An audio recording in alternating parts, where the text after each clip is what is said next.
J'avais déjà dit les remerciements tout à l'heure. Vous savez, des fois dans la vie, on est tellement habitué à des bonnes habitudes qu'on n'aime pas les oublier. Je vais encore dire merci au pasteur. Ça me rappelle les fois où j'ai prié pour le repas. Je rends grâce à Dieu pour mon repas. Au bout d'un moment, quelqu'un me dérange ou on cause. Après, je me tourne maintenant que je veux manger. Je prie encore. Je me dis, mais est-ce que je ne vais pas déjà prier pour ça? Ce sont des bons réflexes. Alors, aujourd'hui, depuis hier, on a... Oh, pas hier. Je vous ai déjà pris 2 jours. Je ne les compte même pas. C'est depuis avant-hier alors qu'on a commencé. Nous sommes donné un peu le défi d'essayer d'approfondir notre compréhension des actions de grâce. On a vu quelle était la réaction de Dieu, puisque s'étant déjà révélé comme Dieu, ne reçoit pas jusqu'ici de la part des hommes la considération voulue. On a vu que pour cela, il considère les hommes inexcusables, parce que ce que les hommes devraient savoir de son existence, lui-même, Dieu l'a rendu disponible comme à l'œil. En commençant depuis la création, les hommes pouvaient donc voir sa révélation, apprendre donc la contemplation, réagir par des actions de grâce. C'est ce que on a appris ensemble jusqu'ici. Mais s'ils ont réagi par les actions de grâce, ils peuvent pousser cela un peu plus loin. J'ai expliqué hier que les actions de grâce étaient donc ce pont où on cesse de regarder les œuvres, on se tourne vers l'auteur. C'est le pont qui nous ramène vers l'auteur. Si pendant la contemplation, on a regardé tellement l'œuvre, maintenant, pendant les actions de grâce, on se tourne vers l'auteur pour lui dire merci. On ne lui parle pas de lui, on est en train d'apprécier son geste. On lui dit merci. Alors, des formations professionnelles, je me rappelle toujours des devoirs, même quand les étudiants ont l'impression que j'avais oublié. Et au moment où ils s'attendent le moins, je pose la question. Qui a appelé un membre de sa famille hier? Eh bien, le main. Appelé, écrit, dit merci. Donc, vous avez exercé cela hier. Vous avez eu l'opportunité de le faire. Membre de la famille, pasteur. Amen, gloire à Dieu. Je suis content. La raison pour laquelle je demande qu'on lève les mains, ce n'est pas vraiment pour qu'on sache qui ne l'a pas fait. Non, ce n'est pas ça le but. Mais c'est juste pour vous montrer pour nous rappeler à nous tous qu'on peut le faire. C'est juste ton frère à côté, il peut le faire. Ça ne te demande pas grand-chose. Mais j'aimerais te dire une chose. Si tu programmes ça trop loin, tu risques de ne jamais le faire. Et si tu te dis, bon, je me dis, d'ici la fin du mois, quand on va me payer, tu vas te retrouver ne l'avoir jamais fait. Et l'ennemi, lui, il préfère ça. Il ne veut pas que tu le fasses. Et pourquoi? Parce que ça va te gâcher ton entraînement à la gratitude vis-à-vis de Dieu. Et vous vous souvenez, je dis, en finissant hier, que l'un des éléments, sur les 6 éléments que je nous ai appris sur la gratitude, sur les actions de grâce, j'ai insisté en dernier lieu pour parler des actions de grâce. Et j'ai insisté en expliquant que c'est là, Dieu évalue cela, donc au 6e point, Dieu évalue cela non pas par rapport à ce qu'on lui dit à lui, mais par rapport à comment on traite nos propres frères. Il regarde comment nous traitons ceux que nous voyons. Alors il s'est dit que ce que nous disons de lui que nous ne voyons pas, c'est sérieux dans notre cœur. Alors, aujourd'hui, je vous avais promis hier qu'on va pousser cela un peu plus loin. Donc, si vous vous souvenez, c'était là qu'on a trouvé la manifestation, la révélation de Dieu, ok? Et après la révélation de Dieu, nous réagissons. Donc, c'est nous qui réagissons par la contemplation de ses œuvres. Et après la contemplation de ses œuvres, on passe aux actions de grâce. Nous remercions l'auteur. Après cela, on passe à un cran plus haut. Nous entrons dans ce qu'on appelle la louange. La louange, ce n'est pas décrire les hauts faits de Dieu. Décrire les hauts faits de Dieu, c'est la contemplation. La louange, ce n'est pas dire merci à Dieu pour ce qu'il a fait. Dire merci à Dieu pour ce qu'il a fait, ce sont les actions de grâce. La louange, c'est élever les capacités révélées par les actes. OK? C'est-à-dire, vous voyez maintenant des qualificatifs liés aux actions. Je vous lis Psaume chapitre 103, disons, 103e psaume. Et vous apprendrez que très souvent dans le langage de louange, on utilise le verbe bénir. Le bénir qu'il y a ici, ce n'est pas le même que nous, on utilise pour lui. OK? Un jour, j'ai entendu quelqu'un dire, non, il n'y a que l'inférieur qui bénit, le supérieur qui bénit l'inférieur. Tu ne sais pas comment bénir Dieu. Alors, tu seras quand même dans les problèmes si tu as ça, parce qu'il est écrit dans la Bible de David, mon âme bénit l'Éternel. Que tout ce qui est en moi bénisse son saint nom. On ne va pas insister sur tout ce qui est en moi. Je bien comprendre ça. Mon âme bénit l'Éternel et n'oublie aucun de ses bienfaits. C'est lui qui pardonne toutes tes iniquités, qui guérit toutes tes maladies. C'est lui qui délivre ta vie de la fosse, qui te couronne des bontés et des miséricordes. Celui qui rassasie des biens ta vieillesse, qui te fait rajeunir comme l'aigle. L'Éternel fait justice. Il fait droit à tous les opprimés. Il a manifesté ses voies à Moïse, ses œuvres aux enfants d'Israël. L'Éternel est miséricordieux et compatissant. Lent à la colère et riche en bonté. Il ne conteste pas sans cesse. Il ne regarde pas sa colère à toujours. Il ne nous traite pas selon nos péchés. Il ne nous punit pas selon nos iniquités. Mais autant les cieux sont élevés au-dessus de la terre, autant sa bonté est grande pour ceux qui les craignent. Autant l'Orient est éloigné de l'Occident, autant il éloigne de nous nos transgressions. Comme un père a compassion de ses enfants, l'Éternel a compassion de ceux qui les craignent. Car il sait de quoi nous sommes formés. Il se souvient que nous sommes poussière. L'homme, ses jours sont comme l'herbe. Il fleurit comme la fleur des champs. Lorsqu'un vent passe sur elle, elle n'est plus. Et le lieu qu'elle occupait ne la reconnaît plus. Mais la bonté de l'Éternel durera jamais pour ceux qui les craignent. Et sa miséricorde pour les enfants de leurs enfants. Pour ceux qui gardent son alliance et se souviennent de ses commandements afin de les accomplir, l'Éternel a établi son trône dans les cieux et son règne domine sur toutes choses. Bénissez l'Éternel, vous, ses anges, qui êtes puissants en force et qui exécutez ses ordres en obéissant à la voix de sa parole. Bénissez l'Éternel, vous toutes ses armées, qui êtes ses serviteurs et qui faites sa volonté. Bénissez l'Éternel, vous toutes ses œuvres, dans tout le lieu de sa domination. Mon âme bénit l'Éternel. Ça va? On n'a plus de questions à poser sur l'origine de ce psaume. Il est bien, dès le début, écrit de David. Et David est en train de présenter une louange ici à Dieu. Très souvent, quand on dit louange, nous pensons tout de suite aux œuvres de Dieu et nous faisons bien. Mais nous devons aller dans les œuvres pour découvrir les attributs qui sont liés à ces actions. Dans la louange, il n'y a pas de relation. Parce que chaque fois qu'il faut parler de la louange, il faut déjà commencer un peu à la différencier avec l'adoration. Parce qu'après, les gens n'arrivent pas bien à saisir ce qu'on veut dire. Dans la louange, tu n'as pas de relation. Tu ne fais qu'une appréciation. Tu fais des éloges. Pendant que dans l'adoration, il y a une relation. La louange est conditionnée par l'œuvre. C'est parce qu'il a fait qu'il en est digne. Mais dans l'adoration, c'est parce qu'il est qu'il en est digne. Ça va? Je sais qu'il y a toujours ce petit moment de documentaire qui donne l'impression que je vous ai perdu. Et puis après, je me dis, ah non, attends, je suis à terre sacrée, ça s'arrive pas ici. Je ne peux pas les perdre aussi facilement. Ne vous en faites pas, c'est tout ce que je vais faire aujourd'hui dans les minutes qui me restent, faire cette nuance entre louange, adoration et pourquoi pas entrer au plus profond de l'adoration. David ici est en train de bénir son âme et en train de bénir l'Éternel. Et vous le regardez en train de décrire les œuvres. Il décrit les œuvres et pouf, il commence à décrire les attributs liés à ces œuvres. Si vous avez bien suivi la logique, il est en train de parler, mon âme bénit l'Éternel, n'oublie aucun de ses bienfaits. C'est lui qui te pardonne de tous tes péchés. Il est en train de montrer les axes en question. Qui te guérit de toute maladie. Tu fais miséricorde à l'indigent. Tu fais ceci, pouf, il devient, tu es miséricordieux et compatissant. Ça, c'est la louange. Bizarre, hein? Je sais qu'au début, vous êtes en train de vous dire, ça, c'est l'adoration. Non, pas encore. Ça, c'est de la louange.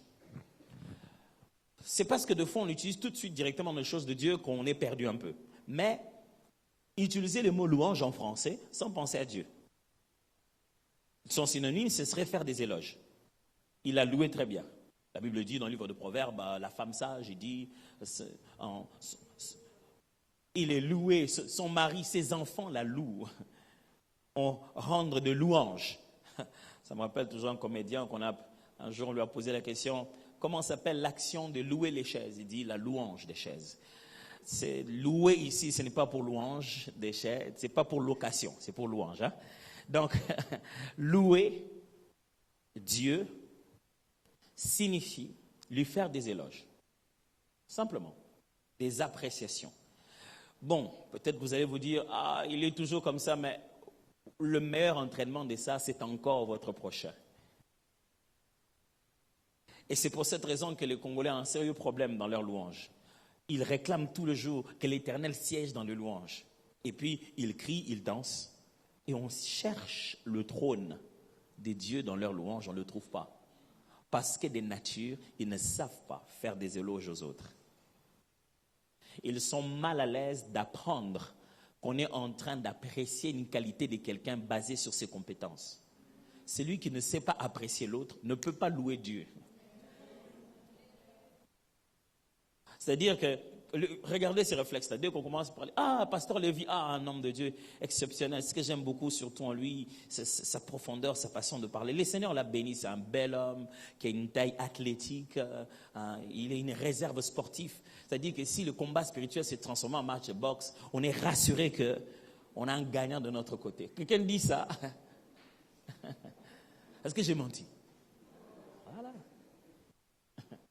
Donc je suis très fier d'être dans le même camp que lui. Je suis dans la bonne équipe. Quand il entend ça, il dit, quel pasteur Lévy? Celui de... Bon, on m'avait dit aussi que lui, le Congolais, il a toujours la version, il a toujours l'autre version de tout le monde. De absolument tout le monde. Tu peux commencer à lui apprendre la personne maintenant. Je ne le connais pas. Et puis tu parles de la personne, c'est lui. Et puis quand tu vas faire des éloges de la personne, il dit, c'est toujours comme ça, les pasteurs de Kinshasa, il va trouver une catégorie dans laquelle il va fourrer le gars, et de là il peut torpiller, sans que tu lui poses la question s'il le connaît. Il dit, je connais ceux de son espèce. Papa, comment voudrez-vous que cette personne-là soit en train de louer? Très moussé n'est pas loué, mes amis. Sautillé, ce n'est pas encore loué. C'est ce qui se passe à l'intérieur qui fait bouger le reste. Vous savez ce que Dieu a dit à Isaïe? Il dit, ce peuple ne m'honore que des lèvres, son cœur est loin de moi. Honorer, c'est ça, louer, rendre de grâce, donner la considération de Dieu. Il dit, quand ils viennent devant moi, ils disent que je suis mis à part. Mais dans leur cœur, je ne suis pas mis à part. Et donc, ce que j'essaie de nous expliquer ici dans les textes, comme le psalmiste le montre, il décrit les œuvres de Dieu et il en dégage l'attribut. Si vous trouvez quelqu'un, faites un exercice. Que pensez-vous de celui qui a fait la statue de la Fikine? Que pensez-vous de statue de la Fikine? La statue de la Fikine. Il y a plusieurs générations. La génération Android, ils ne vont pas aux endroits, ils les font en ligne. Vous avez déjà vu ça en ligne aussi quand même, hein? C'est une statue où quelqu'un est en train de battre le tam-tam comme ça. Une statue qui a Vous avez déjà vu ça? Parce que chez nous, ils connaissent les statues de la liberté, pas les statues de la Fikine. Que pensez-vous de ça? Déformé, on ne sait même plus faire des complots. Que pensez-vous de ça? Contemplation d'abord. Belle œuvre, oui. Quoi d'autre? Pourquoi vous dites que c'est une belle œuvre? Bon, c'est peut-être loin. Vous connaissez l'église Terre Sacrée? Vous connaissez ça un peu? Qu'est-ce que vous pensez de ça? Excellent. Entrez en détail. Contempler Terre Sacrée. Essayez de contempler un peu. Quelles sont les autres choses que vous élèverez en particulier de cette histoire de cette église Terre Sacrée? Vous n'allez pas quand même me dire que vous ne connaissez pas l'église. Ordonné, oui, on trouve qu'il y a de l'ordre. On sent la structure, oui, la discipline, oui. La déco, c'est bien beau, c'est très joli. Chaleureuse, oui. Tu dis? Elle a dit? l'innovation, l'esprit de l'innovation, on voit tous ces détails. On sent la présence de Dieu, oui. On sent le sérieux et l'excellence, oui. La parole de Dieu, oui. Un bon leadership, la créativité, la rigueur dans ce qui se fait. Ok. Que pensez-vous du pasteur qui gère toute cette structure-là, qui a mis en place ce système-là?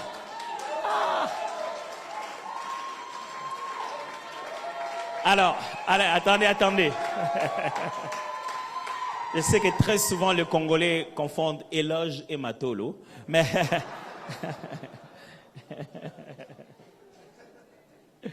alors, mais j'aimerais qu'on mette des mots maintenant.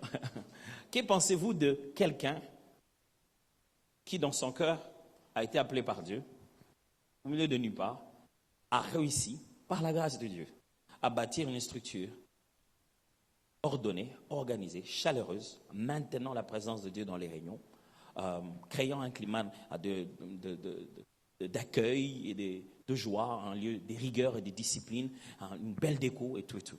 Que pensez-vous de cette personne?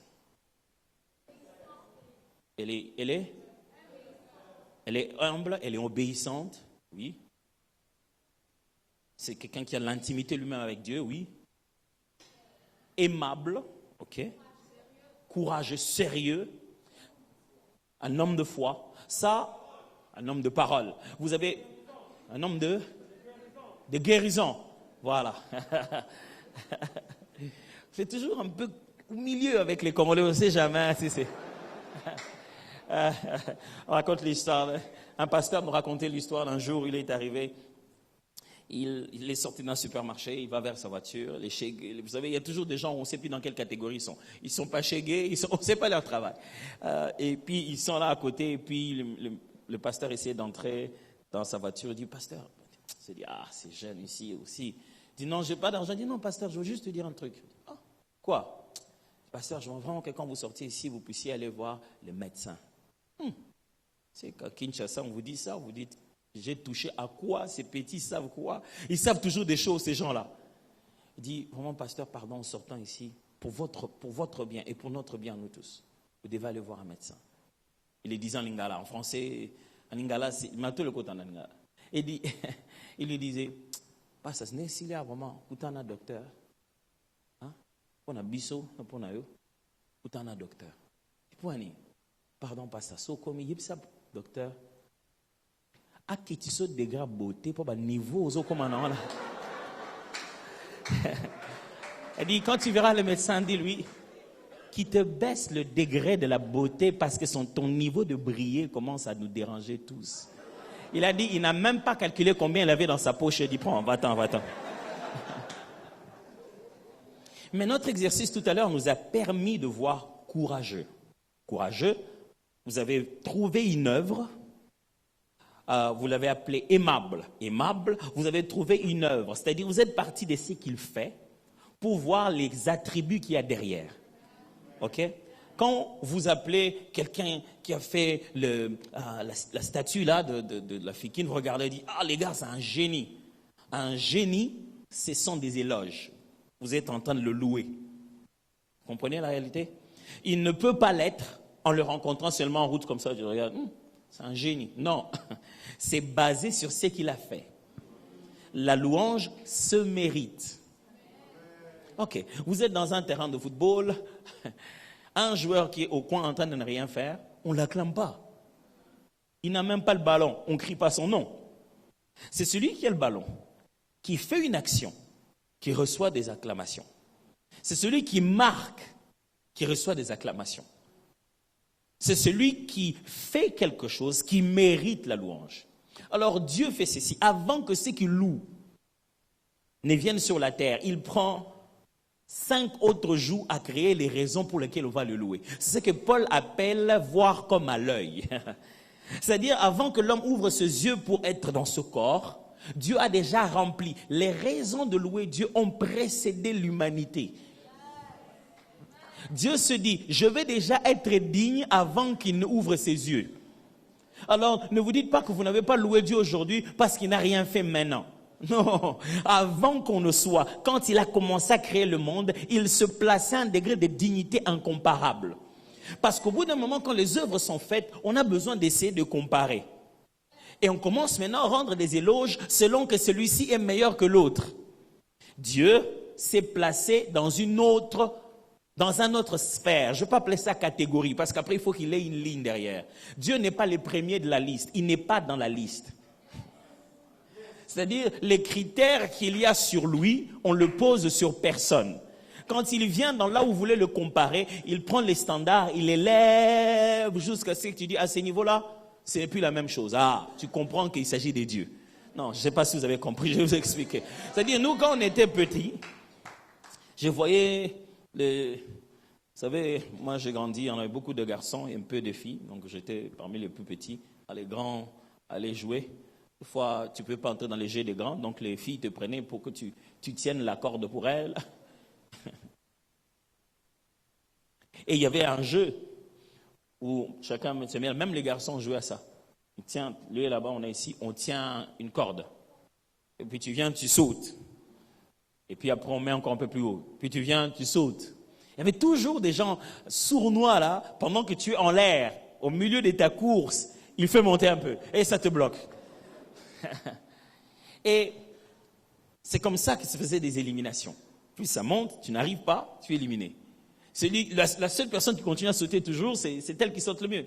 Il fallait que ça arrive jusque-là. Des fois, ça arrivait au-delà de ça. Alors Dieu, quand il arrive, il dit, c'est quoi? On dit non, on est en train de chercher celui qui guérit les maladies. Il dit, non, ça, c'est pas ma catégorie. Il dit non, il dit, moi je suis Dieu. Il dit non, on ne comprend pas ce que ça veut dire Dieu. Ok. Mettez-les ici. Qui va sauter ici? Et moi, je peux sauter. Dit, ok. Qui va sauter là-bas? On commence à les éliminer. Qui va sauter là-bas? Même les gens qui tiennent n'arrivent plus à cette taille-là pour tenir. Il fait monter son dit, mais où est ce sujet? Je ne sais pas si quelqu'un comprend ça. J'ai baby. Et eux comme une ligne. Tu as mené ça dans un domaine où les règles sont complètement mortes. Il dit, voilà, c'est ce que j'appelle Dieu. C'est ça moi. Je ne suis dans aucune de vos règles. Et Dieu s'arrange pour que les raisons pour lesquelles on doit le louer, non seulement que cela nous ait précédés, mais que cela nous arrive au quotidien. C'est-à-dire, on ne loue pas Dieu seulement parce qu'on se souvient de ce qu'il avait fait depuis le commencement, mais aussi parce que chaque matin, il renouvelle ses bontés. C'est pourquoi dans la louange, très souvent vous entendrez, quand on ne sait pas citer avec précision un domaine, on dit directement il est bon. Vous entendrez beaucoup le mot bonté, bonté venir dans le louange. Car ta bonté, parce que c'est une façon de résumer l'attribut de ses actions. Quand quelqu'un fait du bien, il est bon. Alors, Dieu agit chaque jour. La Bible dit que chaque matin, il renouvelle ses bontés. C'est-à-dire, si vous voulez, vous regardez une bonté, vous regardez la date de péremption, c'est 24 heures. Après, le matin, il en renouvelle une autre. Alors, Dieu ne veut pas que quand on est en train de le louer, on le loue parce que c'est un ancien beau gars. Je ne sais pas si vous comprenez de quoi je parle. Il dit, dans le passé, j'en ai fait. Maintenant, pour aujourd'hui, j'en fais. Avant le matin, il a préparé ça. Minuit, 1 minute, la nouvelle bonté est arrivée. David qui est là, il dit, un jour raconte à une autre les bontés de l'Éternel. C'est-à-dire que quand lundi est en train de partir, il dit, ah, mardi tu es là? Ah, tu sais pas ce que moi j'ai vécu lundi. Et mardi il dit, mais tu sais pas ce que j'amène là-bas. Il dit, moi c'était fantastique. Et mardi il dit, oh tu vas voir, nos jours se racontent entre eux les bontés de l'Éternel. Et nous qui devons en bénéficier. Et Dieu s'est dit, pas seulement aujourd'hui, je vais faire mieux, je vais faire monter ça plus haut. Avant même que le jour ne vienne, je vais te garantir l'avenir. À partir de ce moment, nous ne louons pas Dieu qu'à cause de la mémoire qui fait notre expérience passée, pas seulement à cause de l'action présente qu'on appelle l'expérience du vécu du jour, mais nous louons aussi à cause des promesses. C'est-à-dire, à partir de ce moment, nous entendons ce qu'on appelle une louange prophétique, une louange anticipative. Nous dansons maintenant pour ce qu'il a dit qu'il va le faire. Pourquoi? Parce que quand Dieu conjugue le verbe faire, il parle. Quand tu demandes à Dieu de conjuguer le verbe faire avec action, vous savez ce qu'il fait? Il parle. Parce que c'est sa parole qui est agissante. Dieu ne parle pas, après il retrousse ses manches. Non, sa parole sort avec les manches retroussées. Je ne sais pas si vous savez ce que je veux dire ici. La Bible dit, ma parole ne me revient jamais sans avoir accompli. Dieu, quand tu envoies la parole, vous savez, de fois on pense que Dieu envoie la parole et puis l'accomplissement vient après. Non, la parole est déjà remplie de l'accomplissement. Elle doit s'arranger à s'accomplir. C'est pourquoi Dieu ne décrit pas la terre avec ses formes géométriques. Il ne dit pas que la terre soit ellipsoïdale, entourée des étoiles. Il dit que la terre, que la lumière soit. Quand il dit comme ça, il ne décrit pas qu'est-ce qu'il faut être. La lumière, le mot lumière s'arrange à être rempli d'oxygène, de soufre, tout. Ça s'arrange avec, parce que c'est à l'intérieur de ce qui est dit. Oh. Mes amis, je sais pas si Dieu est un Dieu puissant en parole, que tout ce qu'il dit doit s'accomplir. C'est-à-dire, la parole de Dieu, c'est telle son action. La parole de Dieu est si puissante que s'il arrive ici, il dit, oh, quelle belle fleur bleue. Nous tous, on voyait que la fleur était bleue. Elle était verte. Mais quand il dit quelle belle fleur bleue, quand il sort le mot bleu, sa parole ne peut jamais être un mensonge au point que vert devient bleu avant qu'il ne finisse sa phrase, pour qu'il ne soit jamais traité de menteur. C'est-à-dire, aucune condition extérieure ne conditionne les paroles de Dieu. Les paroles de Dieu sortent avec les principes qui s'imposent sur le monde physique. Ok. On doit fixer ça. Nous avons souvent l'habitude de croire que la parole vient s'adapter dans les principes déjà révélés. Vous devez savoir que le monde physique dans lequel nous vivons est le résultat de la parole. C'est Hébreux qui le dit très bien, chapitre 11, verset 2. De sorte que ce qui existe vient de ce qui est invisible. C'est par la parole, c'est par la foi que nous croyons que toute chose a été créée par la parole, de sorte que ce qui existe, ce qui est visible, vient de l'invisible. C'est ce que l'homme d'Hébreux dit. En fait, ça signifie que l'invisible peut créer le visible. C'est-à-dire, l'esprit peut créer le matériel. Vous ne devez jamais séparer ça. La terre que nous frappons ici est faite par un Dieu qu'on ne voit pas. Dieu est esprit, mais il a créé l'eau que tu bois. Tu ne dois pas croire que quand c'est spirituel, ça ne peut pas faire une chose matérielle. Parce que tout ce qui est physique est une extension du spirituel. Ok. On va aller plus loin. En fait, Dieu, nous n'avons pas des oreilles. En fait, Dieu ne parle pas de ses oreilles. Ok, comment je vais mieux vous expliquer ça? Ok, très bien. Dieu ne parle pas d'écouter parce que nous avons des oreilles. Dieu ne nous imite pas. En théologie, on appelle ça l'anthropomorphisme. On parle du fait que Dieu, merci beaucoup, utilise un langage humain. Mais voilà comment ça fonctionne en réalité. Dieu ne parle pas d'écouter parce que nous avons des oreilles. Nous avons des oreilles parce qu'il existe une habilité chez Dieu à percevoir les informations. Et il en a fait une extension matérielle appelée oreille pour que nous ayons une similarité de l'existence spirituelle. Ok. Dieu... Je ne sais pas si vous avez compris ce que j'explique ici. C'est-à-dire que ce qui est dans l'esprit, que je répète ça. Ok, je répète. C'est-à-dire qu'aujourd'hui, quand tu dis que j'ai des oreilles, j'ai les nez pour sentir, j'ai la main pour agir, tu n'as pas les nez, les oreilles pour sentir.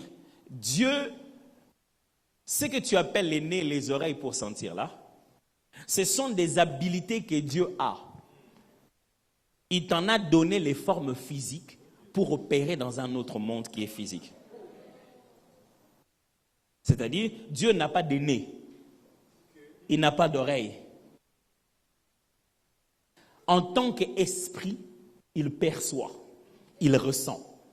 Alors, il t'en a donné une manifestation physique, une forme matérielle de cette réalité spirituelle. Pour que quand il te dit « mes oreilles ne sont pas courtes pour entendre », tu comprennes de quelle perception il est en train de parler. Ce qui veut dire percevoir, comprendre, saisir, entendre, ça vient de l'esprit. Dieu l'a matérialisé. Toujours en train de suivre ce qui se passe ici. Ce qui signifie que les lois qui règnent sur le physique viennent de l'invisible. Et chaque fois que Dieu édite une nouvelle loi de l'invisible, ça a autorité sur la loi du visible. C'est-à-dire que quand le visible a un enfant mort et que lui, il dit il dort, cette étape, dans cet état, cesse d'être mourir. Ça devient dormir. Alors, le truc que nous ne comprenons pas, c'est que Dieu nous a donné quelque chose de fort, qu'on appelle la nomination. C'est pour cette raison qu'il n'a pas de nom, Dieu. Parce que si Dieu a pour nous un nom, il entre sous l'autorité de la puissance humaine. Parce qu'après avoir travaillé dans la création, Dieu a donné à l'homme le pouvoir de nommer tout ce qui existe. C'est pourquoi quand il se révèle, on dit quel est ton nom? On dit je suis celui qui suis. Ce n'est pas un nom. Sinon on va les catégoriser. Il est en train de l'expliquer ici, littéralement, on dit je suis celui qui existe en fait. Si vous voulez comprendre ça, il dit je suis pour toi celui que j'ai toujours été, que je deviens quand tu l'auras compris. Parce que le verbe qui est là, c'est un verbe qui veut dire pas seulement être, qui veut dire aussi devenir. Il dit ceci, c'est que je suis, je le suis déjà. Mais pour toi, je vais l'être quand je vais me manifester. Le jour où toi, tu te rends compte que je guéris, tu penses que je suis celui qui guérit. Or, celui qui guérit, c'est parce que je le suis devenu pour toi. Est-ce que vous avez compris la nuance qui est là? Alors, en réalité, il ne lui donne pas un nom, il lui explique un long concept. Ce qui veut dire qu'à partir de ce moment, quand on opère ici, dans ce monde dans lequel il nous a donné, le premier pouvoir qu'il nous a donné, c'est que quand on nomme la chose, selon les vérités spirituelles, la phrase que nous sortons s'impose sur le physique. Ce qui veut dire que Lazare est de l'autre côté. Pour que Lazare sorte, il ne faut pas prier. Il faut après dire « Lazare, sors !» Tu as renommé la situation. C'est ça qui va arriver. Alors, allez, les disciples ont bien compris cela. La première fois qu'on est allé chercher Pierre pour faire un miracle des résurrections. On les cherche. Tu sais, on vient nous chercher pour prier pour les malades. Mais on n'était pas venu les chercher pour prier pour les malades. On était venu les chercher pour aller ressusciter un mort. Ce n'est pas comme s'ils ne savaient pas qu'il est mort en chemin. On est venu lui dire, elle est morte. Viens la ressusciter. Ouf. Quand les gens placent une telle demande sur ton onction, j'ai envie de voir Pierre. Il s'est dit, je n'ai pas encore fait ça. Dans mon ministère, je n'ai pas encore vécu ça. Mais j'ai déjà été avec lui quelque part. Un jour, Jésus s'en est allé quelque part. Il avait amené Pierre. Et Pierre arrive, il regarde Tabitha, la Bible déclare, il prie, il se tourne, il fait exactement ce que Jésus a fait. Quand Jésus est arrivé, il a dit que l'enfant dort. Avant de prier pour l'enfant, il a sorti tout le monde dehors. Et Pierre arrive, trouve les gens en train de pleurer. Il dit, sortez d'abord. Le gars, il ne sait pas ce qui va arriver, mais il dit, Jésus, lui, il sortait les gens. Vous savez ce que ça signifie, sortir les gens, quand il y a un deuil comme ça? Surtout dans le contexte de Jésus.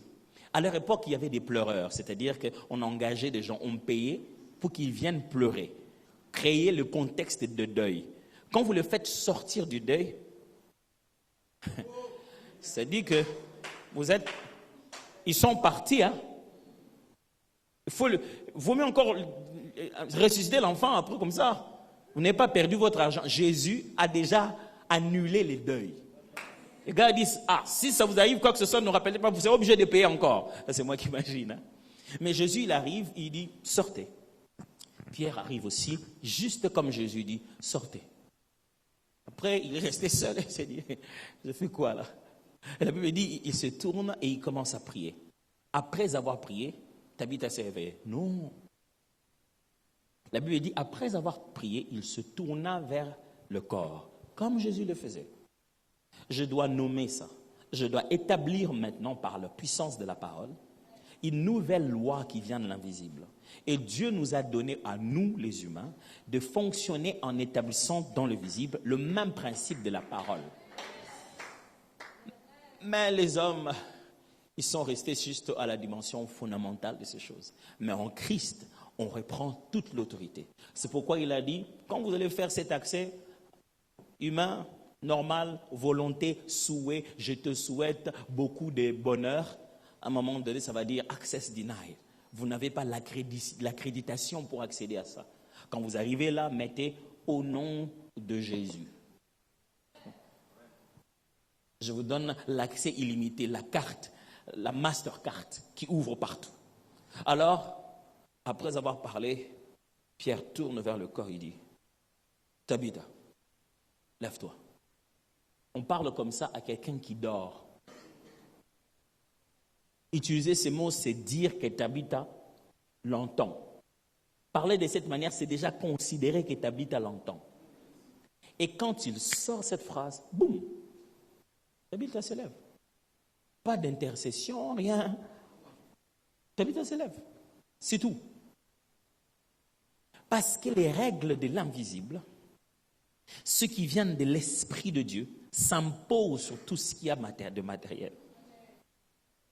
Ce qui veut dire que quand Dieu te dit, il ressuscitera, crois seulement. Et tout ce qu'il va te répéter, c'est, ne t'ai-je pas dit?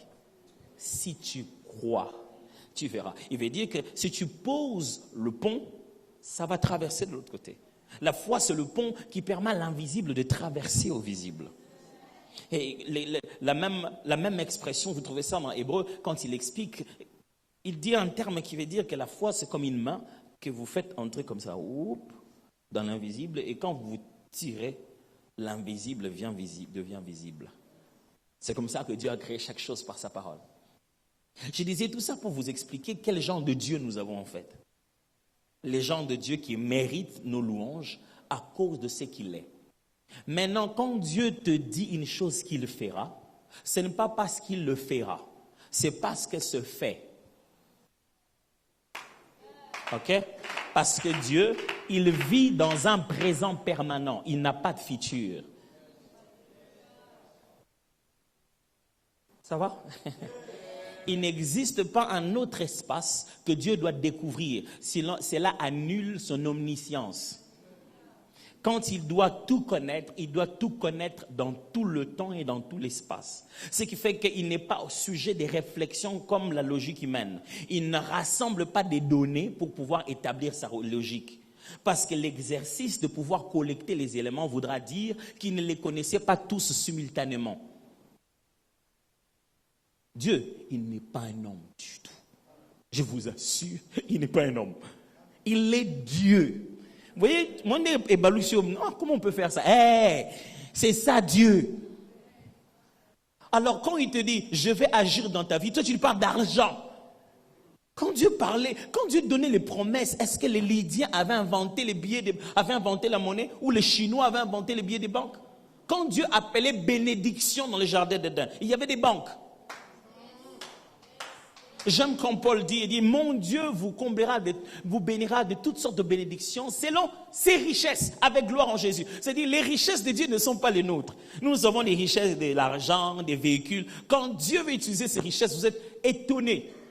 Il renverse tout un royaume avec des grenouilles. Il descend un géant avec un caillou. Les richesses de Dieu, la ressource de Dieu, ce n'est pas la même que la nôtre, mes amis. Et quand Dieu te parle d'un futur, c'est parce que c'est un présent pour lui. Et il attend à ce que maintenant, au moment où il t'en parle, tu le loues. Parce qu'il ne sera pas ce Dieu-là. Il est ce Dieu-là. Ok, je ne sais pas si vous comprenez. Quand il te dit qu'il va inventer un véhicule, il ne sera pas intelligent quand il a fait le véhicule. C'est l'intelligent qui te parle. Alors il dit, loue maintenant déjà, parce que c'est l'intelligent qui te parle. Mes amis, j'étais en train de vous expliquer que la louange, c'est mérite. C'est la première des choses. Pourquoi? Parce qu'elle est basée sur les œuvres. Il faut que Dieu ait fait pour mériter d'être loué. Et je vous explique que Dieu a fait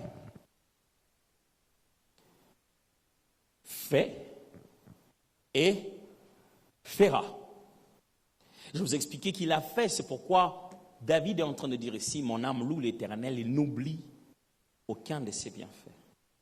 Je vous ai expliqué qu'il fait jusqu'à aujourd'hui parce que chaque jour, il renouvelle ses bontés. Et je vous ai expliqué qu'il fera parce que l'action chez Dieu, c'est dans sa parole. Et quand il le promet, il le fera. C'est-à-dire qu'on ne puise pas que dans les louanges, on ne puise pas que dans la mémoire, on puise aussi dans l'expérience et on puise aussi dans nos promesses. Nous ne dansons pas parce que la musique est bonne. Nous dansons parce que la mémoire est chargée. Nous n'acclamons pas parce que la musique est intéressante. Nous acclamons parce que nous sommes témoins. Nous ne dansons pas parce que nous l'avons. Nous dansons parce qu'il l'a dit. On ne danse pas parce qu'on n'est pas malade. On danse parce qu'il a promis qu'il guérit. C'est de là que viennent nos louanges. C'est comme ça que s'est créée la louange. C'est comme ça qu'on loue Dieu. Tu regardes tes œuvres, tu dis,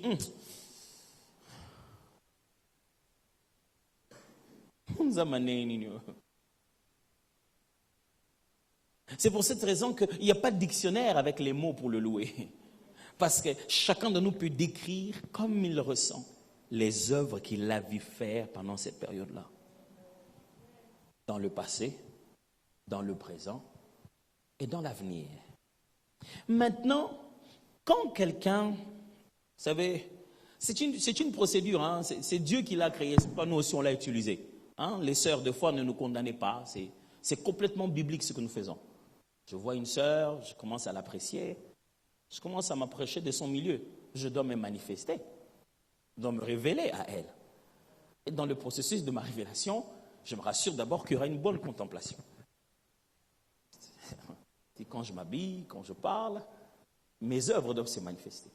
Après, je commence à être très intentionnel, direct vers elle, ces œuvres-là. À la fin du culte, je propose de la ramener à la maison. Donc, à la fin de la répétition, puis quand je ne l'ai pas vue à l'église, je dis, mais je ne t'ai pas vu aujourd'hui. Je deviens un peu plus attentionné. Un beau jour, j'amène un petit cadeau de rien du tout. Non, mais je passais par le magasin, j'avais vu ce... C'est pourquoi je pensais que peut-être tu en aurais besoin. Ça va très bien avec le polo de Matondo. Ces frères-là, ils me donnent des choses comme ça. Pourquoi? C'est toujours comme ça se passe. C'est enfin que l'on sache les genres de personnes que je suis. Ces œuvres-là visent à conquérir ton cœur. Je ne t'achète pas, je te montre mon cœur. Est-ce que vous êtes en train de suivre ça? C'est comme ça que Dieu fait. Il dit, enfin que l'on sache que je suis l'Éternel. Pour découvrir l'être, vous découvrez d'abord les œuvres. Et une fois que vous avez découvert les œuvres, ça ne veut pas dire que chaque jour, chaque matin, je dois donner un cadeau. On va s'appauvrir. Maintenant, ce n'est plus à cause du cadeau qu'on est ensemble. Parce que quand tu as découvert que j'étais gentil, tu as découvert que ma gentillesse est un état de cœur. Même quand je ne fais rien, je suis gentil. Quand on commence à découvrir maintenant, on établit une relation. On commence à comprendre la personne. On commence à le connaître sur ce qu'il est, même avant de l'avoir fait pour nous. Sa réputation nous envahit. On n'adore pas seulement, on n'adore pas le Dieu qui a fait pour moi. On adore même le Dieu d'Abraham. Je ne l'ai pas touché, moi, ce qu'il a fait avec Abraham. C'est Abraham qui l'a touché.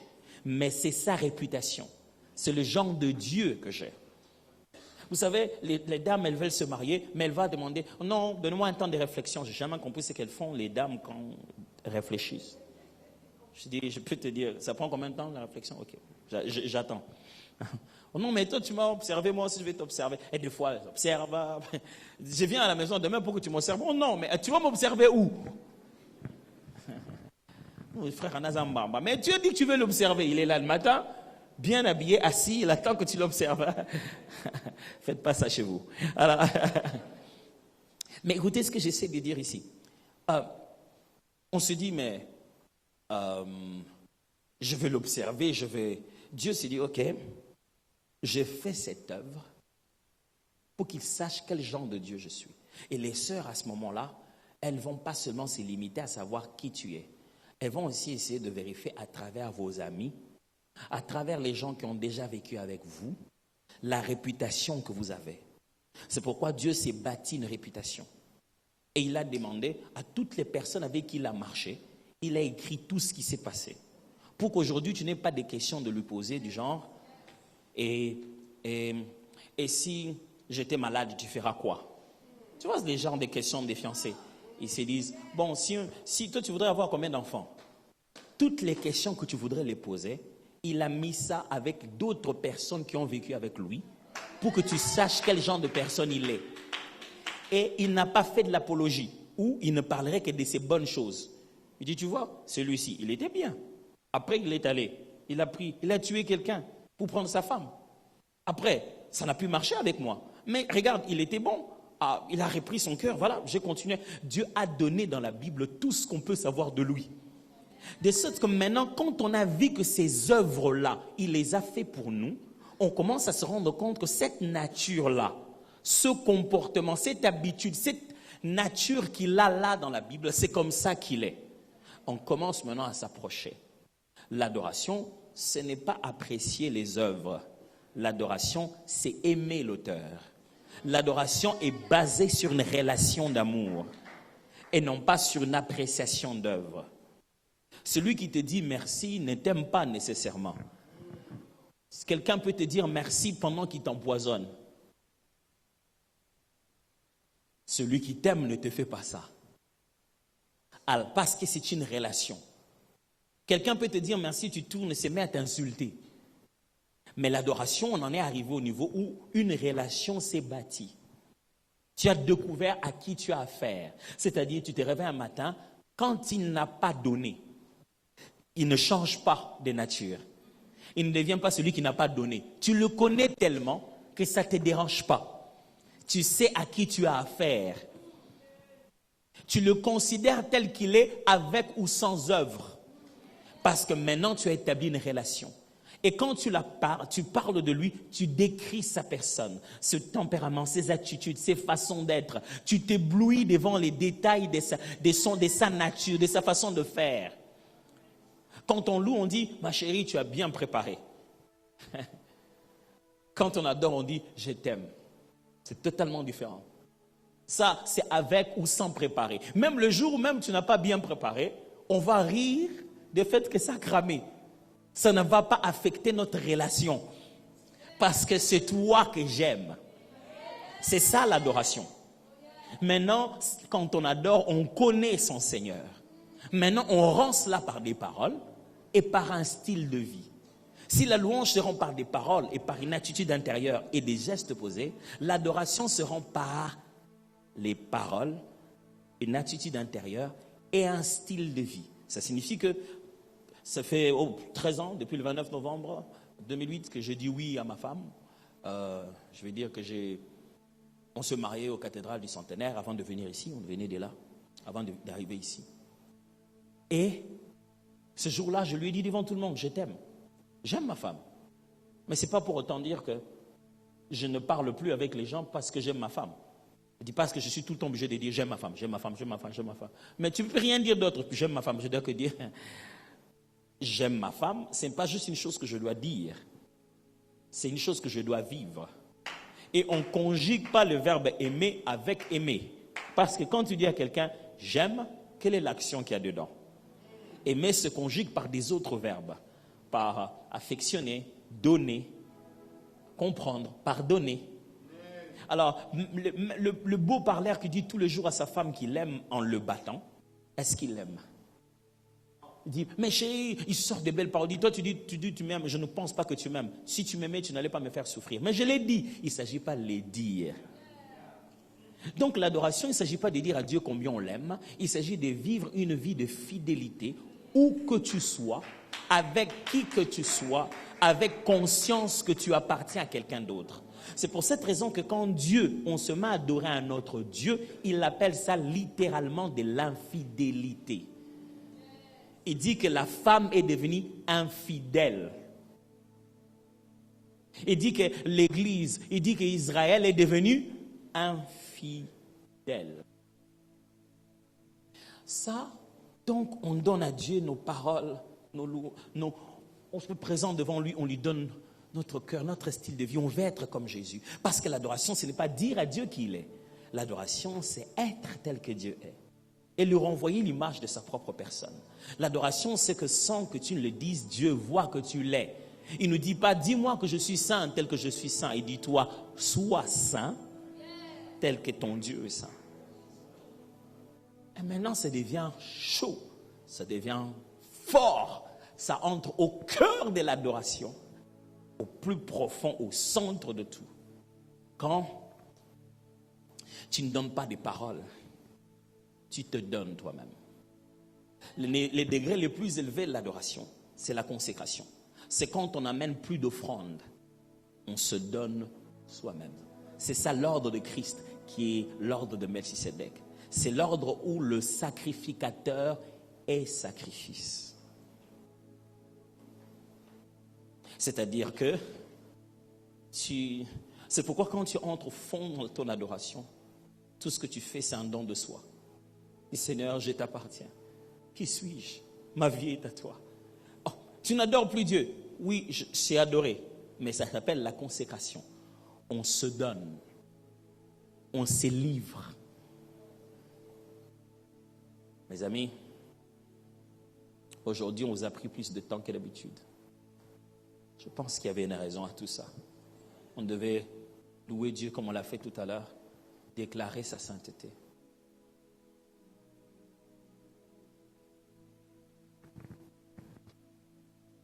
Je vais vous montrer un exemple.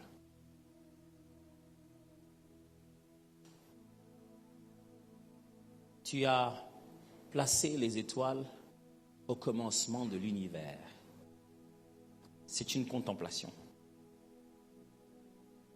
Rien ne peut être créé si tu n'as pas encore parlé.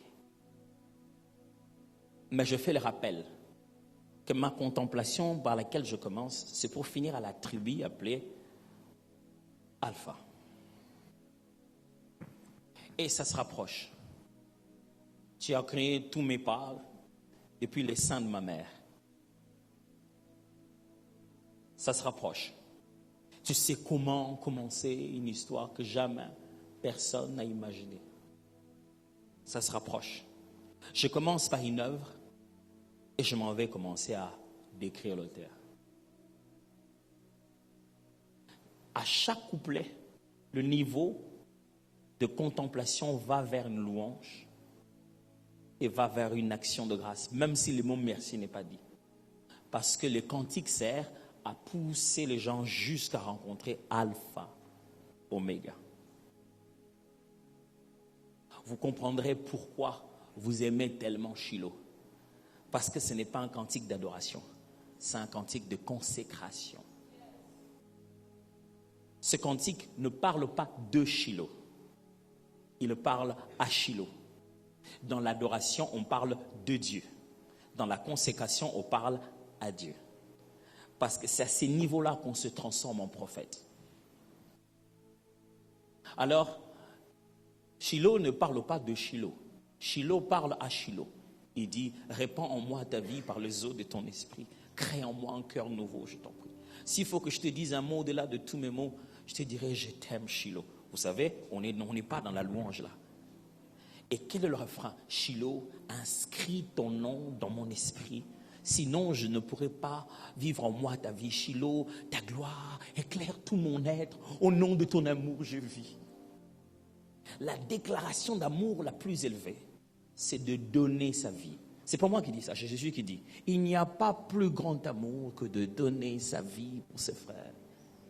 Et c'est Paul qui renforce en disant, je vous exhorte donc frères, par les compassions de notre Seigneur, à offrir vos corps, pas vos paroles, pas vos musiques, pas vos mélodies, vous, comme un sacrifice vivant, saint et agréable. Ce qui sera de votre part tout un culte raisonnable.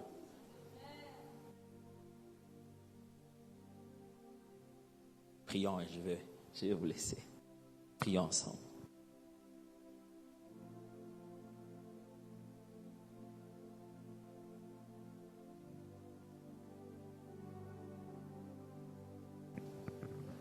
Le jour où j'étais en train de voir tout ça, Dieu m'a dit, chante-moi un chant de consécration, un chant d'amour profond, un chant d'amour réel. Un chant d'amour où tu n'es pas juste en train de me décrire. J'étais en train de conduire mes étudiants de l'école. J'étais même pas là, viens d'arriver, j'arrive, pendant qu'on adore, je prends ma guitare, je chante le refrain. Des années plus tard, j'étais en retraite, il m'a dit, tu vois, dans cet album, vous voulez sortir, chante-moi ce chant de nous deux là. J'ai dit, Dieu, je n'ai qu'un refrain. Il m'a dit, oui, c'est toi qui me parles, vas-y, parle-moi. J'ai passé des mois, des semaines. Les chants étaient déjà retenus pour être au studio. Et la seule chose que j'avais appris à tout le monde, c'était le refrain. Chaque fois que la personne à qui j'avais choisi, que j'avais senti dans mon esprit devait chanter, revenait vers moi pour demander des couplets. Je disais, les couplets, il y en a quelque part, je vais te trouver. À la veille du jour, on devait aller se mettre à chanter. J'étais en train de prier, j'ai dit, mais c'est quoi? Et je me suis dit, tiens, c'est une consécration. Je n'ai qu'à me consacrer. Je n'ai qu'à libérer mon cœur. Et j'ai commencé à chanter, j'ai commencé à prier. Je me souviens, tout le monde était dans la pièce, dans la maison, dedans. Je suis sorti tôt le matin et je faisais les 100 pas et je tournais la maison. On était en retraite et je chantais. Voilà, s'il vous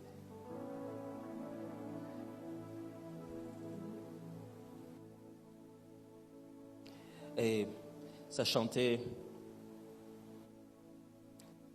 J'espère que je vais me souvenir de tout. Donne-les-moi en fa dièse mineur, alors comme ça c'est mieux.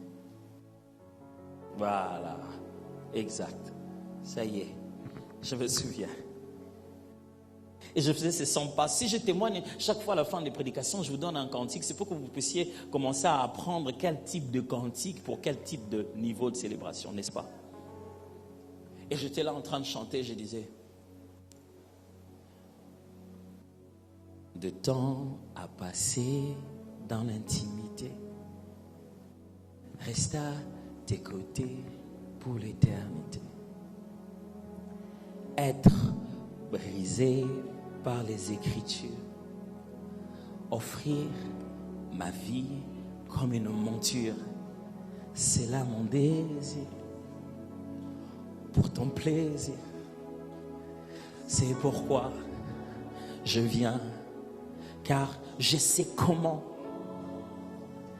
attirer ton regard près de moi, Adonai, car je sais comment trouver du temps pour toi, même au milieu de la pagaille. Pourquoi? Car j'ai mis de côté tous mes maux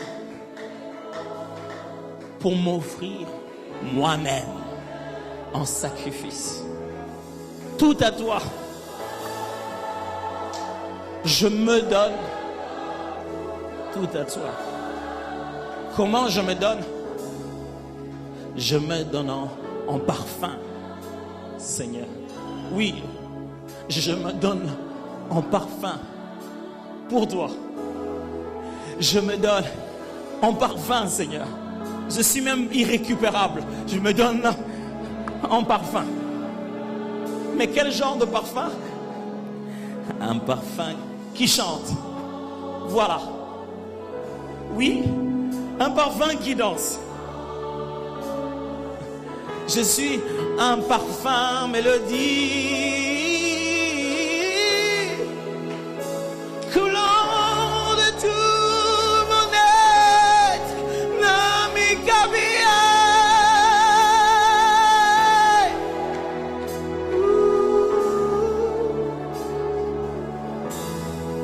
Nami Kabia.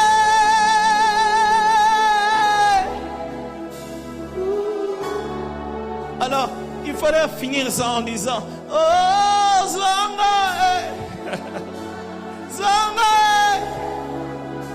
Zanga,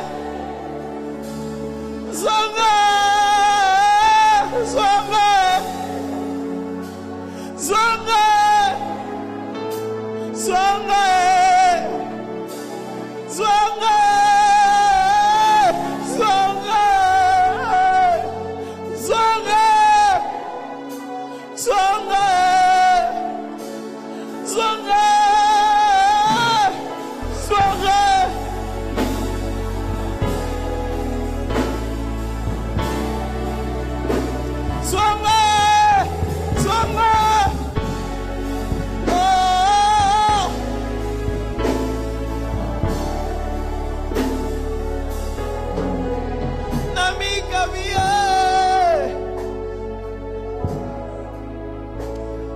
Azali kama mbongo te, ezali kama biloko te, ezali kama papa mama te, ezali kama merci te, ezate pona zui na sambeli na saleli, ezate pona boti pona moni, ezate pona tangi pona sali na yenga moko.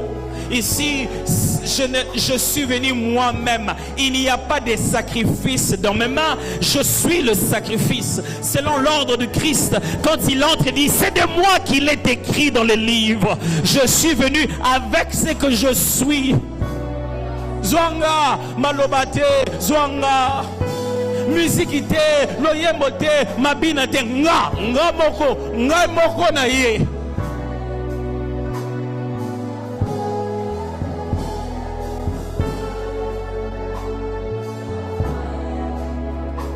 Na brade ya basho.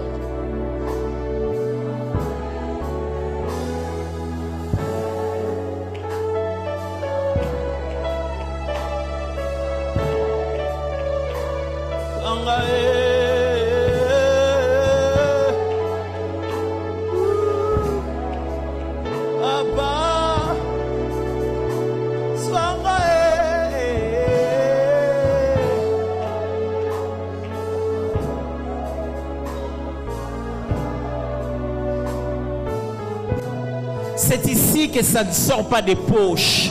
C'est ici que ça ne vient pas de porte-monnaie. Ça ne vient pas du CD. Ça ne vient pas de ce que je dis. C'est ici que si les mots me manquent, alors mon cœur ne peut se taire. Et si mon cœur se tait, même mon silence adore. Parce que ce n'est pas ce que je dis qui adore. C'est ce que je suis qui adore. Papa.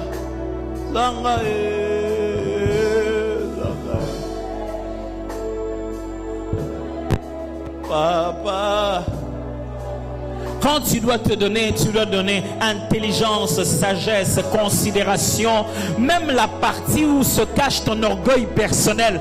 Tu ne dois plus rien avoir à toi. Ce que tu as et ce que tu es doit devenir une offrande à présenter, un abandon de soi. C'est pour ça Isaac dans le cœur doit mourir, parce que tu te donnais toi-même.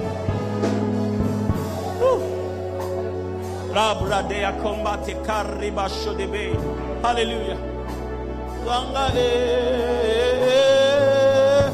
S'il y a encore des choses que tu ne peux pas donner, comment tu vas te donner toi-même? S'il y a encore des choses que tu n'abandonnes pas, comment tu vas t'abandonner toi-même? L'adoration, ce n'est pas seulement donner, c'est se donner et s'adonner. Ah. Papa,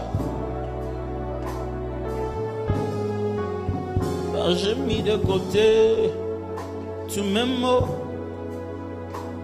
pour m'offrir moi-même en sacrifice. Car j'ai mis de côté tous mes mots pour m'offrir moi-même en sacrifice. Car j'ai mis de côté tous mes mots pour m'offrir moi-même en sacrifice. Tout à toi.